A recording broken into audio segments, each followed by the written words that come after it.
last but not least, saving with brands. This is something I really wanted to mention, so I'm really excited. One thing that many new people to the fashion overlook is the world of secondhand shopping.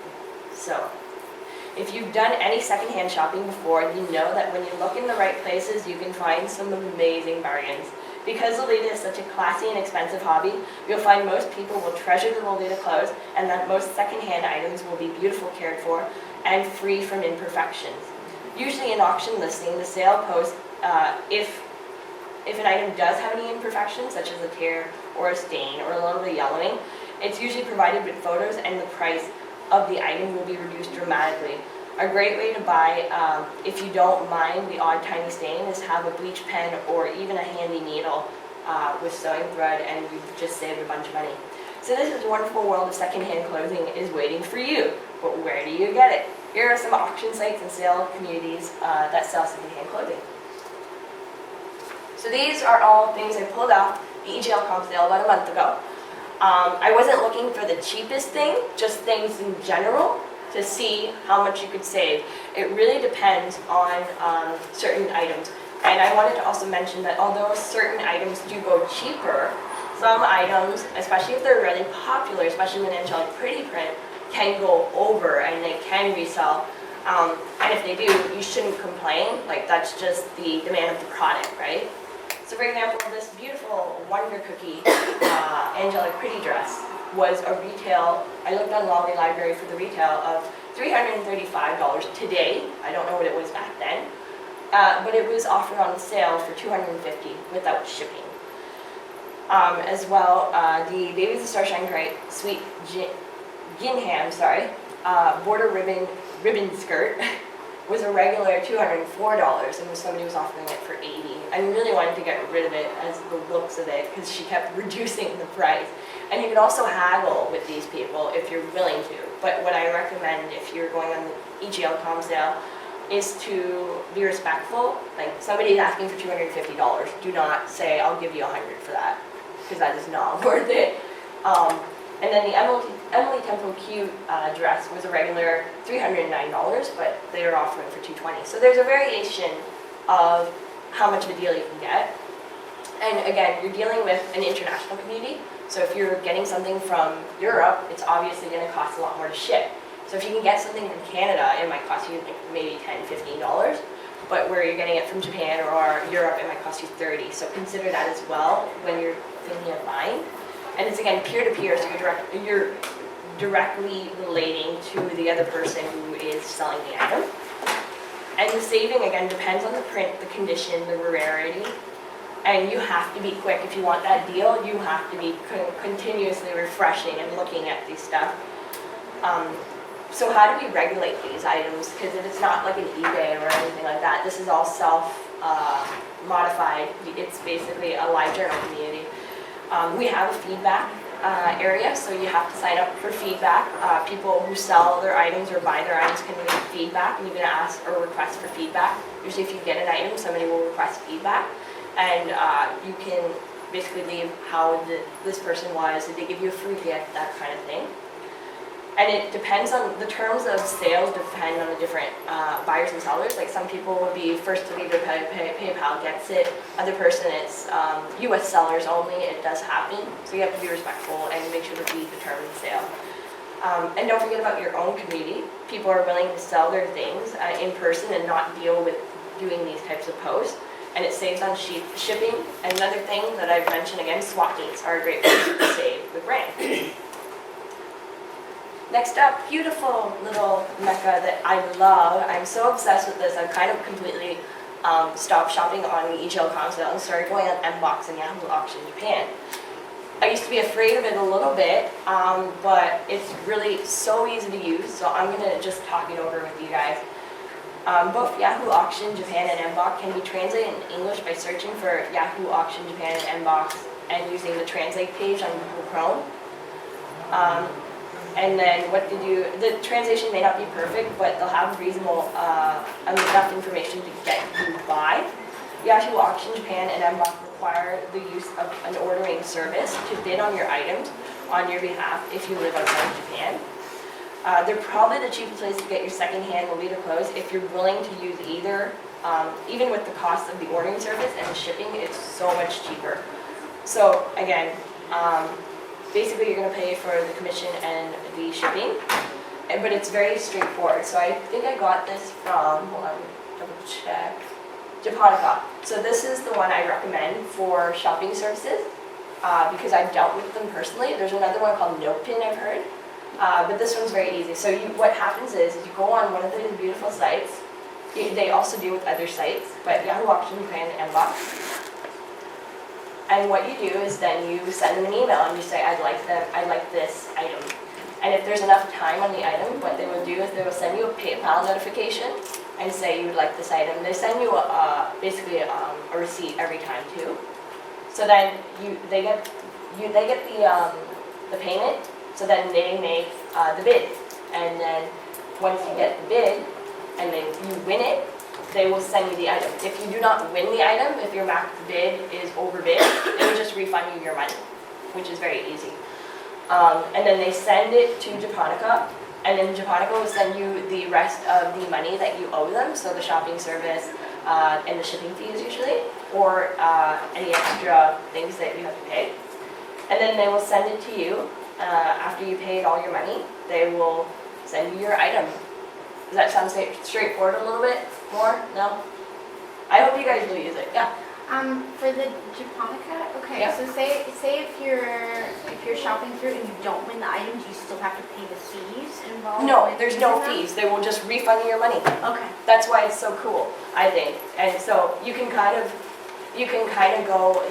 be a little bit loosey-goosey about it to a certain degree. But if, for example, if for example you see that the auction is going up, and you're like, oh no, that's not, like I want this item really bad, and my max bid's not too much, you can even send them a notification and be like, I want my max bid to be higher, things like that.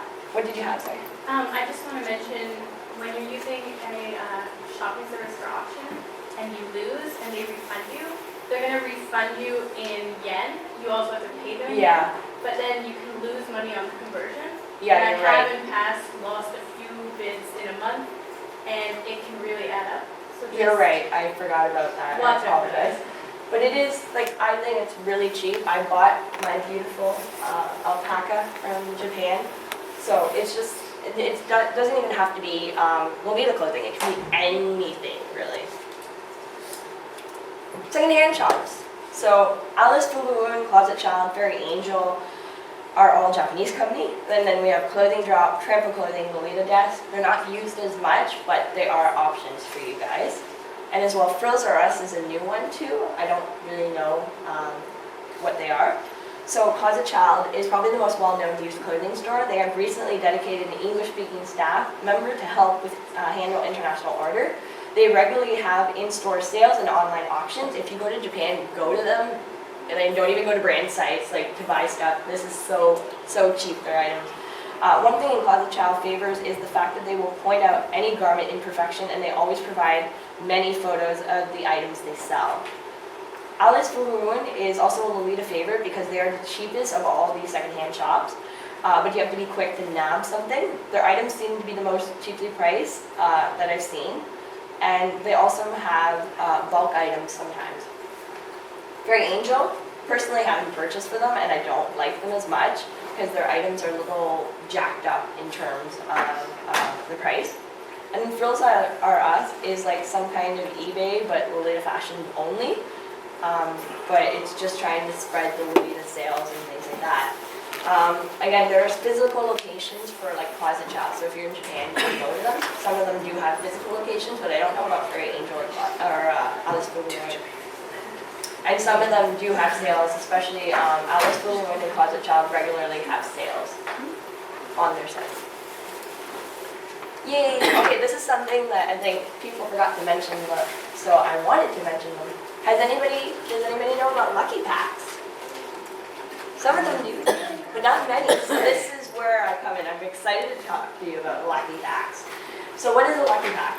It's also called a fukububuo, and it's basically you get various items from a sale, and it basically goes in a pack. So it's like a surprise bag. Think of those little surprise bags when you were a kid. Think of it clothing-wise. But basically, the bags usually offer a product with a huge value for less than half off. For example, a $45,000 yen bag could be only cost you around $185, which is really, really cheap. And the contents are usually always a secret. So usually these lucky bags only come out around January, when it is a tradition for Japanese people to get rid of their old items. So a lot of sales for retail stores happen around this time because it's bad luck to start the year off with old items. But you can, so they usually around January is when the biggest ones come out, but sometimes around June, like Meta usually has one around June, July, so keep checking the Meta site and you might be able to get one. Usually you buy them, oh, did you have a question? Oh, okay, sorry. You usually buy directly from the brand site. The content differ, and I'm going to show you guys some different examples of lucky packs. And it depends also on what the content is, and it depends on who's selling it. But some of the examples, you can get accessory ones, you can get complete outfits for beginners, complete coordinations, you can get shoe packs and different mixes. Sometimes people just put random items and just to get rid of the items. Some lucky packs also have original prints. Actually, the print that I'm wearing today is actually from a lucky pack, from Angelic Pretty, the 2011 lucky pack. So this was from their lucky pack that just came up. Sometimes, the thing you gotta remember though about lucky packs is you're taking a gamble essentially. But the thing that you can do is, if you don't like your items, is resell them on the com sale or resell them to somebody else, which I have done. So what you can do is you can like certain items and you can pick those items, and the rest of them you can sell them. But again, you're taking a gamble, it is all about luck. Usually the lucky packs are available in store and online. So like for example, the San Francisco, Baby Star Shine Bright, and Angelic Pretty do have lucky packs. So check it out before you go and see if you can get one. Some of the ones that are well known to do this are Innocent World, Metamorphose, Angelic Pretty, Gillette and Justine, Baby Star Shine Bright. And those are usually the ones that offer them overseas. Some of them don't offer them overseas. So here are some beautiful examples of different lucky packs that I've collected. So for example, Metamorphose, there has, basically you get an idea of what you will get. So you know you're gonna get a skirt, bloomers, you know, a tote, and socks. But it's not going to be necessarily what's in the photo. You're taking a gamble with this. But sometimes, for example, Baby, for example, the one with the white dresses and all that, you get exactly what is pictured. You might get a variation of like the accessories are different colors, but you're getting exactly. And then you can see, like for example, Innocent World. It always scares me for some reason, but they always do have really good lucky packs, but they never show you anything, so you're basically like, okay. But Meta is usually pretty good at showing you what you get. For example, Meta also, I'll show you mine actually. My lucky pack came in this beautiful, one-of-a-kind glitter bag, which is very beautiful, I love it. But there's a black one right there. So sometimes they'll include original items like that. I think I mentioned, oh yeah, and then Angelic Pretty, for example, that was an original print that they released for that. And that's about it. Whew. Any questions? No? Are you sure? Yeah. No? Okay. Yeah. Yeah. Okay. For the lucky packs, do they tell you what sizes are in the bags? Like, It depends. Yeah, actually, Baby will usually tell you, they'll usually have like a medium or large set or something like that. Like if you're getting the shoe, you can, or you actually get to choose your shoe size. But sometimes no. Like, but usually they'll often tell you like, oh, this has shearing or something like that. Sometimes it depends. Yeah. But what you usually do is what I usually do is I go on the site, look at the measurements, and then you aim. You kind of aim, and you're like, oh, I'll fit in those. And that's why I love that sell their things too. Thank you. Thank you guys. The last one is Lolita in the Media, and we're also going to have a fashion show at 2 o'clock. So if you guys are interested.